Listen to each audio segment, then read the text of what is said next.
Ça prend pas de la confrontation davantage. Ça prend quelque chose de gentil. Il faut les aider. Il faut se tenir ensemble, se tenir serrés. Puis voilà, je pense que la principale caractéristique de notre lettre que nous avons écrite à plusieurs mains et tous des citoyens de Saint-Roch et de la Basse-Ville. On a vu le gouvernement sortir avec un beau plan d'action lundi. Je le dis pas de manière ironique, c'est un beau plan d'action. C'est un plan qui, par contre, donnait pas beaucoup de lousse, donnait pas beaucoup d'attention aux organismes communautaires. Les organismes communautaires, je ne sais pas si vous le savez, mais à côté du réseau public, ils font énormément avec très, très peu. Ce qui est un avantage pour nous, la société québécoise, parce que ça nous coûte pas cher pour qu'ils fassent des miracles. Mais là, le pas cher, il a atteint des niveaux de bas puis de caniveaux qui n'ont pas d'allure. Les groupes communautaires, en ce moment, sont à bout de souffle. J'aimerais ça utiliser des expressions qui sont moins clichés, mais sont vraiment à bout de souffle, sont plus capables d'arriver.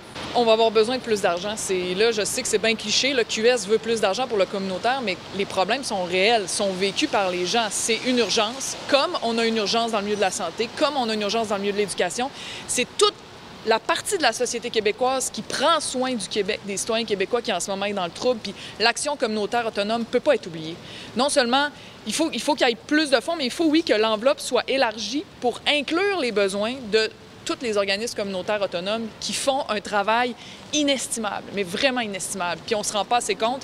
Donc oui, il faudrait que l'enveloppe soit élargie, que le plan inclue tous ces organismes-là. Ça va empirer, tu sais, les troubles qu'on a vus, puis les réactions mitigées, disons, qu'on a vues à Québec, ça va arriver ailleurs, ça va arriver à Saint-Jérôme, on a entendu parler, ça va arriver à plein d'autres endroits au Québec. C'est pas fini, là, tu sais, on est au début, dans la tête du monde, l'itinérance, c'était Montréal. Là, l'itinérance, c'est Montréal, Québec. Dans 5 ans, ça va être partout, là, tu sais, c'est pas...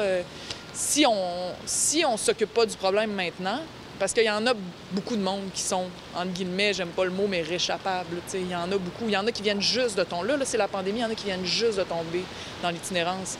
Ils ont eu des années de vie, pas désaffiliés avant.